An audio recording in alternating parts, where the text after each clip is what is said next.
Il y a 13 ans, les médias du monde entier braquaient leurs caméras sur un événement particulier. Un Airbus A320 posé au beau milieu de l'Hudson à New York. Cet amérissage exceptionnel est nommé depuis le miracle de l'Hudson.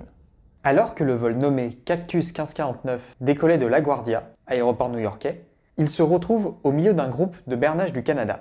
La collision avec ces oiseaux a entraîné une panne des deux moteurs, ce qui a poussé le commandant de bord, Chesley Sullenberger surnommé Sully, et son copilote Jeffrey Skiles à se diriger vers l'Hudson.